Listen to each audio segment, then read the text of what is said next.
What's up? What's up? What's up? My name is Ray Hutcherson. I wanted to come on and just kind of talk about what happened yesterday.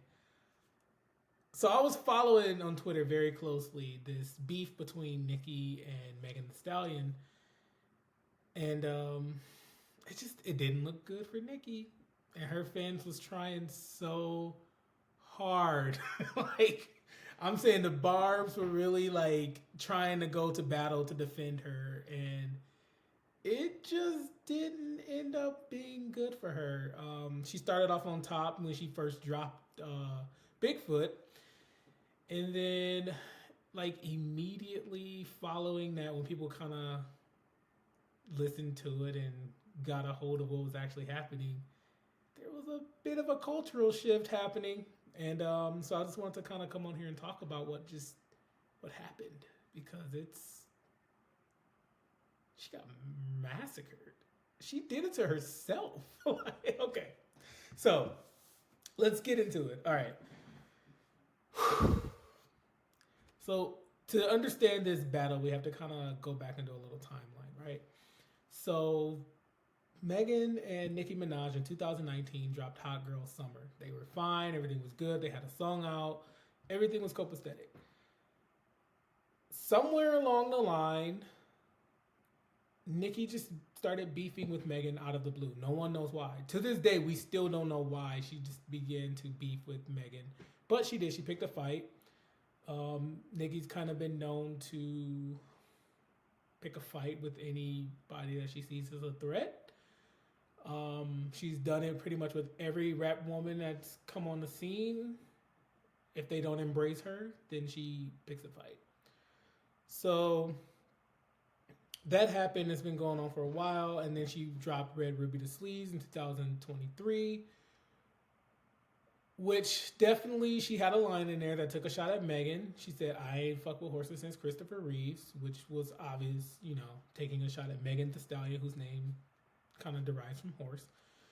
Um, and so Megan waited a good year to respond, which I find very funny. But because there was other things that were happening, and I guess Megan decided to, you know what, she's obviously wants me to come for her, so I'm going to, you know, finish this off. And she did. Megan releases Hiss and diss Nicki, and literally says in the songs that she said in the song that, like, if you even ask her, I'm paraphrasing here, but if you even ask her what the beef is about, she can't even tell you, which is like what everybody else is thinking. Like, what is it about her that's causing such a commotion, and why did she start beefing with her in the first place? Um, this light is like very bright. My bad. Okay.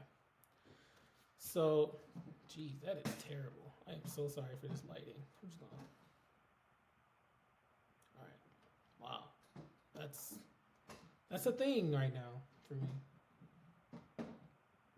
There we go. Okay. It's out of the way. Anyway, okay. So Nicki releases Bigfoot, and it's a flop. Everybody's on Twitter talking about it. Everybody's saying, like, what even was that? Like, what the hell did I just listen to? Like, it's trash. Like, for those who didn't listen, honestly, spare yourself. Don't even go listen to it, because it's not even worth the listen. It's not even a full song. Like, yes, it's, over 2 minutes or whatever, but she did like one verse, and then the rest she's just like doing a drunken soliloquy is what I called it. Um, just trying to address Megan, and threatening her basically. And it's honestly kind of sad to watch her just kind of like do this to herself, because she's labeled herself the queen of rap, and it was so rightly deserved. She definitely saw a window, and she leaped right through it and became on top, the one of the biggest female rappers. And then, because of her, there was a huge influx of allowing other female rappers to get their light and shine that is so rightly deserved. But at the same time, if you're gonna, be on top, you have to stay on top. Like, heavy is the head that wears the crown. And so I just think that what she did was very unprofessional. Speaking about Nicki, Um, to release an unfinished track like that was just completely unprofessional. And furthermore, to release a song about someone's dead mother is just absolutely low. You know, Nicki tried to say in her song, like, anybody who would sleep with a man, with her friend's man is evil spirit, but no. Anybody that would publicly display and try to humiliate someone based off of a dead relative, that's an evil spirit. I'm sorry, I'm just gonna say it. That's so classless to me. Um, Completely uncalled for, very personal for no reason. Clearly she's hurting. Clearly she needs a little bit of help.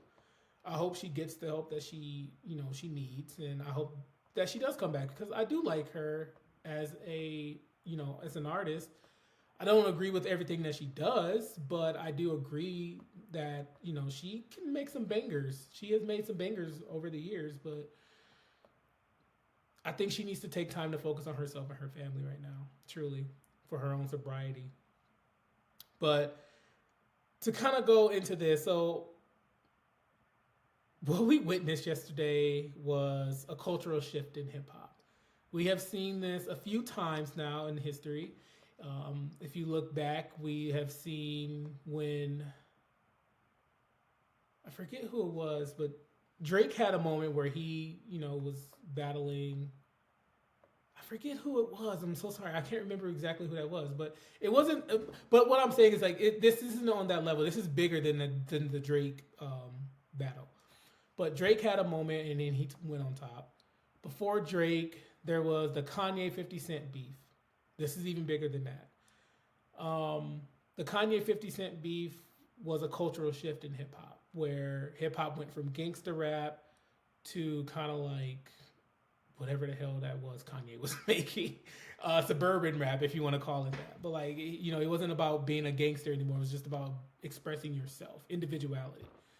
Um, and then before that, which I think this rap battle is actually on this level. We had the Biggie Tupac beef, which resulted in, unfortunately, both of them being murdered.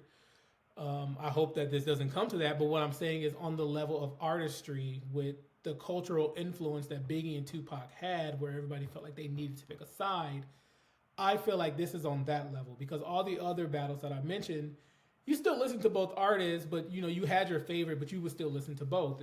Pretty much that's how that went. But with this battle, it's very much divisive in the fact of you have like either you ride with Megan and you're on the right side of history, as people are saying right now. You're either on the right side of history or you're with Nicki and you're on the wrong side of history. Like this is literally like a cultural divide in hip hop right now, and that's why I'm saying this is on the level of Tupac and Biggie because it was such a cultural divide in that time of hip hop history. And this is also the biggest female rap battle to date. That's why this is so historic. Like we literally witnessed history in the making. So now that Twitter has crowned Megan as the queen of rap, she has officially taken over. So she's now the bar. And it would be interesting to see if Nicki tries to come back for the crown. We don't know. She may. But as of right now, Megan is the new queen of rap. And it's so rightly deserved. She tried to say she had a one flow rap, but I mean, Megan spits hard. Like, and she's always bopping, And honestly, I think that this is an important time in history because culture has changed a lot. When Nicki Minaj came on the scene, it was very much you had to create a character to be an artist. That's pretty much what was happening. It was like you had to be one step removed from your own personality in order to be an artist. Whereas when Megan came on the scene, it was very much about who you are as an individual. So that's why this is also important because now we're seeing this cultural shift of artists who are real, such as Megan and Cardi B, versus Nicki Minaj, who has created this whole persona of herself. And she's had different personalities along the way as well. And so to see this come to fruition and see this cultural shift, that's basically what's happening now. The persona artist versus the real artist. And the real artist has won now. Um, And this just proves that the future of rap is female, and female artists are here to stay because this is so impactful for the hip hop community, the rap community. It's going to be interesting to see what happens now that Megan has been crowned, and I wish her the best of luck. I really hope that Nicki Minaj gets the help that she deserves and that she needs, and I do wish her the best of luck as well as her family. But that's all I have to say. Just to kind of wrap it up here, we witnessed a historical battle. Megan Thee Stallion has been crowned the queen of rap. She now sets the bar. She's on top, and the future of rap is female. So, which we already knew, and it should have been for a long time. And I'm so happy that it is female now because there's a lot more that they can do. So, thank you for watching. If you like this video, please give it a thumbs up and consider subscribing. My name is Ray, and I'm out.